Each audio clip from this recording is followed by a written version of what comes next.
많은 사람들은 자신의 가치를 성과, 그리고 타인 내 인정, 그리고 외모, 능력 이런 데서 자신의 가치를 세웁니다. 이것은 조금 어려운 말로 조건부 자기 가치라고 해요. 자기 가치를 조건으로 세운다는 거예요. 근데 문제는 이 조건들이 본질적으로 불안정하다는 데 있습니다. 오늘은 인정받았지만 내일은 인정 못 받을 수 있어요. 오늘은 성공했는데 내일은 실패할 수 있습니다. 지금은 예쁜데 시간이 지나면 안 예쁠 수 있습니다. 제가 전에도 얘기했잖아요. 어떤 분이 나와서 그러시더라고요. 상담으로 되게 유명한 분인데 50대부터 남자들은 옷을 잘 입어야 된대요. 왜 그러냐 했더니 못생겨지잖아요.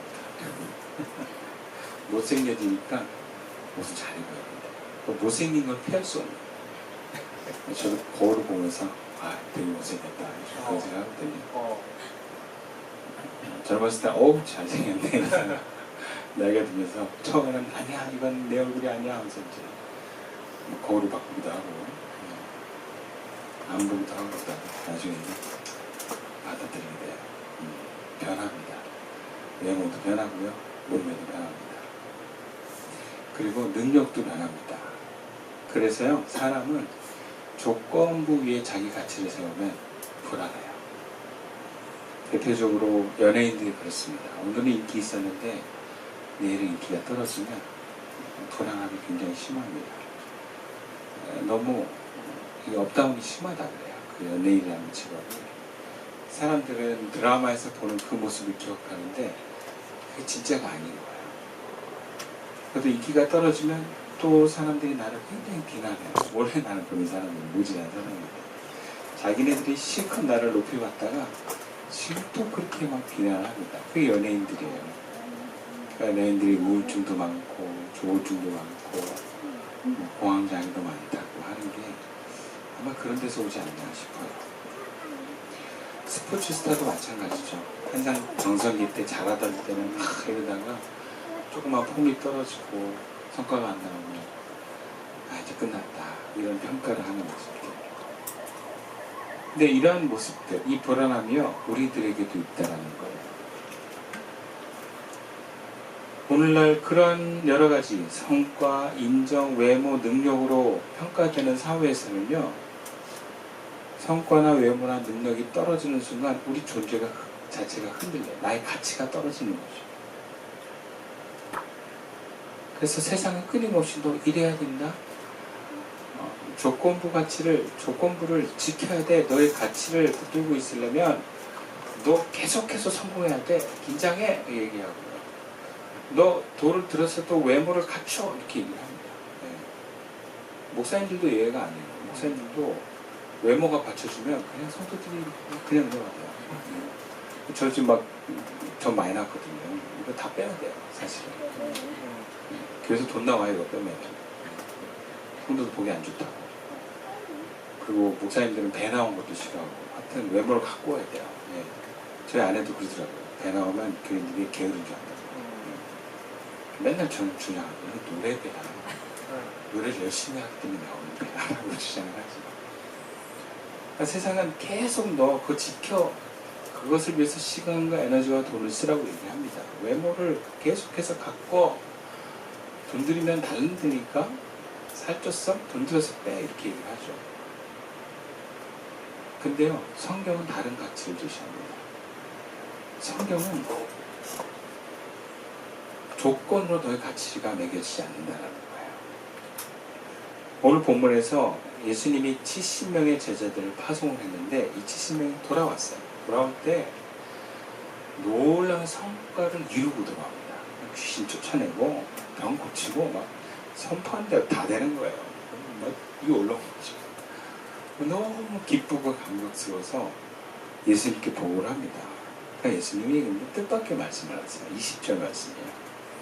그러나 귀신들이 너희에게 항복하는 것으로 기뻐하지 말고 너희 이름이 하늘에 기록된 것으로 기뻐하라.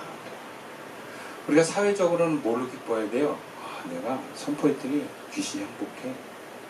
능력으로 우리가 기뻐하고 인정받는 거잖아요. 근데 예수님은 그렇지 않대요. 너희들이 기뻐하고 가치를 인정받는 건 능력이 아니라 저 하늘에 너희 이름이 기록된 것으로 너희들은 그 가치와 의미 부여를 하는 거예요. 이것을 다르게 표현하면 너희가 하나님 안에 속해 있고 하나님과 연결된 것에 너희들은 인정하고 그것으로 너희들은 감사하고 기뻐하는 거죠. 왜냐하면 하나님과 연결됐기 때문에 그런 현상이 나타나는 겁니다. 현상 보고 기뻐하지 말고 그런 현상을 드러낸 것은 그 하나님 안에 속해 있음을 기뻐하는 겁니다. 이것은 하나님과 연결된 제자들은 예수님과도 연합되었다는 것을 말씀하시기도 합니다. 그래서 오늘 본문은요, 예수님과 연합된 제자가 누리는 참된 축복에 대해서 우리에게 말씀하고 있습니다. 그래서 오늘 우리가 13절부터 24절까지 읽었는데 1절부터 사실은 24절까지 쭉 읽어보면 그 본문을 관통하는 단어가 있어요. 하나의 주제가 있습니다. 그것은 바로 연합이라고 하는 주제입니다. 우리를 예수님과 하나로 묶는 것, 그것은 성과가 아니라 예수님이 우리를 보내셨다는 사실. 두 번째로 우리의 이름이 하늘에 기록되었다는 사실. 그리고 아버지와 아들의 그 친밀한 관계 안으로 우리를 초청하셨다는 사실을 보여주는 것. 한마디로 표현하면 그리스도와 연합되었다라는 것입니다. 근데 신학자 칼뱅은 그리스도와의 연합을 구원론 전체의 핵심으로 이야기합니다. 그러니까 우리가 구원받았다라고 하는 가장 기초 위에 서 있는 주제가 뭐냐? 연합이야. 너 구원받았어? 그럼 구원받은 증거가 뭐야? 교회 나오는 거. 그거 아니라는 거야. 구원받은 증거가 뭐야? 착한 일 하는 거. 그거 아니라는 거야. 구원받은 증거가 뭐야? 주님과 하나 된 거라. 그렇다면 우리가 그리스도와 하나 된, 연합된 사람은 어떠한 모습을 갖추고 있는가?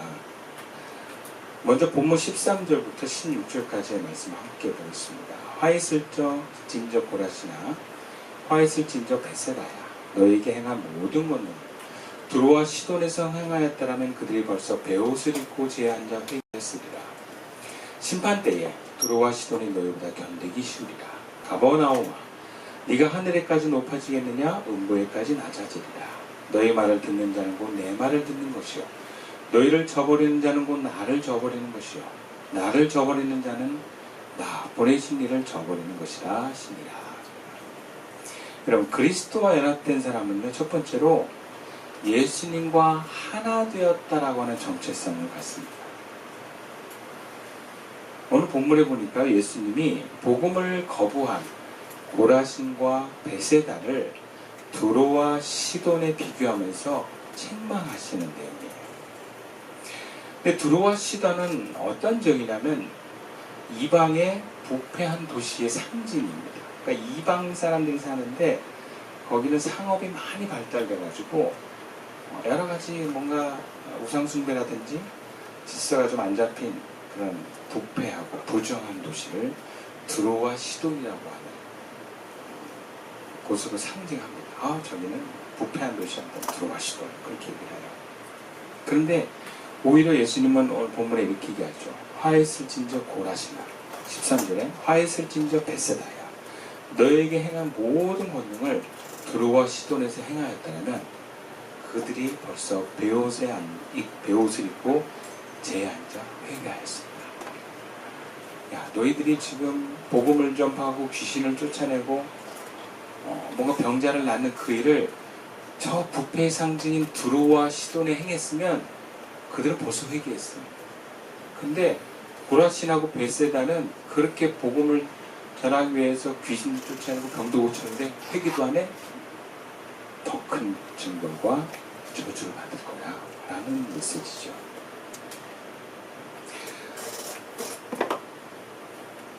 근데 가장 놀라운 말씀은 16절 말씀이에요. 함께 읽어볼까요? 시작.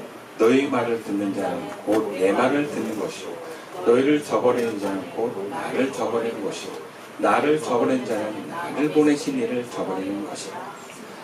그래서 예수님께서 이 말씀하시는 건 뭐냐면 제자들이 지금 막 복음을 전하고 귀신을 쫓아내고 병자를 일으켰을 때 그 제자들의 메시지를 듣는 사람, 그 제자들의 메시지를 거부하는 사람, 이게 전부 다 나의 말을 듣고 나를 거부하는 거라는 거야.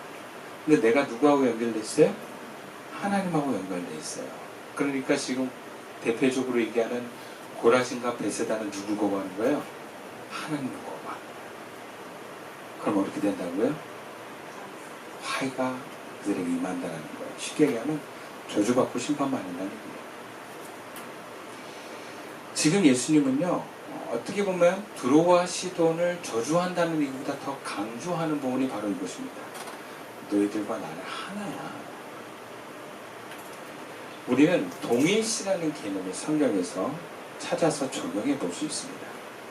근데 우리는 사회에서도 동일시라는 개념을 적용해요. 예를 들어서 우리가 어떤 소속된 집단이나 대표자와 자신을 동일시합니다. 그 대표자를 향한 대우를 나를 향한 대우로 생각합니다. 예를 들자면 부모는요, 자녀가 무시를 당하면 내가 무시받는 것처럼 화가 나요. 그래서 자녀가 뭐 학교에서 왕따당했다 그러면 자녀가 경험한 그 분노보다 더 화를 내. 그래서 막 교장실부터 해가지고 이 교무실을 뒤집어 오는 거예요. 마치 자기가 무시를 당한 거죠. 그리고 자녀가 칭찬받으면 어떻게 뭐 내가 막 하늘 나는 것처럼 기쁜 거예요. 공부를 잘하고 막 그러면 막 우와 하면서 좋아하는 거예요. 네. 너무너무 행복해하는 거죠. 특히 부모가 자기 생전에 그러한 어떤 성취를 못 이룬 사람이 자녀를 통해 이루어지잖아요. 되게 기뻐한다는 거죠. 그러니까 대리만족이라거든요. 그러니까 자기가 성취 못하는 부모일수록 자녀에게 더 강요하는 경우도 많아요. 자기가 대학을 안 나왔으면 막 대학을 더 나와야 된다고 강요하고, 자기가 사람들한테 뭔가 성적으로 이렇게 인정 못 받으면 막 그냥 공부를 그렇게 난리를 친다 그래요. 왜? 내가 못 받은 거 자식을 통해서라도 좀 한이라도 좀 풀고 싶어서. 이것은 그 자녀와 내가 감정이 뭔가 동일시 되었기 때문에 그래요. 이것은 우리가 사회생활에서 어떤 정당을 지지하는 것도 그렇고 스포츠 스타를 지지하는 것도 그래요. 영국의 축구하는 경기를 보면 선수들이 뛰는데 그것을 느끼는 감동이나 좌절은 배울 때 선수보다 더해. 난리가 나요. 막. 제가 요즘에 이제 쇼츠로 손흥민이 골 장면 이렇게 좀 모아놓은 걸 보면은 그 스타디움에 모여있는 그 팬들의 그 열광이 와 거의 막 미쳐 있어 사람들이. 거의 종교 수준이에요. 그리고 못 넣고 막 실수하면 그것도 얼마나 무섭습니까? 과도하게 감정을 이입합니다. 정당도 그래요. 우리나라도 이렇게 동서로 좀 갈려 있잖아요. 그래서 자기가 지지하는 정당에 과도하게 지지를 해요. 굳이 얘기 안 해도 아시잖아요. 너무 과하게 뭔가 객관성이 없어요. 다 자기 감정에 저쪽 무조건 싫어. 저는 무조건 빨갱이야. 또 이쪽에서는 저쪽은 무조건 고리타분하고 아주 그냥 다 빨리 죽어야 되는 존재들이고 막. 서로 굉장히 객관성을 잃어버려 감정적 대응이 아주 심합니다. 옳고 그름이 중요하지 않아요. 왜? 자기가 그렇게 옳고 그름 따지지 않기 때문에. 그런데요, 예수님은 이 원리를 단순한 심리적 동일시라고 하는데, 심리적 동일시를 넘어서 조금 어려운 말로 존재로 하나 되는 차원으로 말씀하세요. 그러니까 이것은 제자를 영접하는 것이 예수님을 영접하는 것이고, 예수님을 영접하는 것은 곧 성부 하나님 아버지를 영접하는 것이다, 이렇게 표현하는데, 이것은 구체적으로 감정이 하나 되는 게 아니라 파송을 받은 자와 보낸 자 사이에 실제적으로 하나가 되는 겁니다. 구체적으로 우리가 성경의 다른 부분에 사도행전 10장에 바울이 사도로 부름받기 전에 사울이라는 이름으로 이제 유대 안에서 어떤 영향력을 행사하는데, 사울이 아주 율법에 너무 특심하다 보니까 처음으로 생기는 예수 믿는 사람들에 대한 굉장한 불쾌감을 느낍니다. 그 바리새인들과 동일시한 거죠. 그래서 아주 열심히 내다 보니까 예수 믿는 사람들을 잡으러 다니는 역할을 해요. 감옥에 넣기도 하고, 돌로 막 쳐 죽이게 하는 것을 제가 협조하고, 그러다가 이제 요단강을 건너서 다메섹 쪽에서 뭔가 유대인들이 예배드리고 있고 예수 믿는다는 소문을 듣고 이제 막 그 다메섹 쪽으로 올라가요. 그 다메섹 다 달아서 언덕에서 예수님이 쫙 나타나요.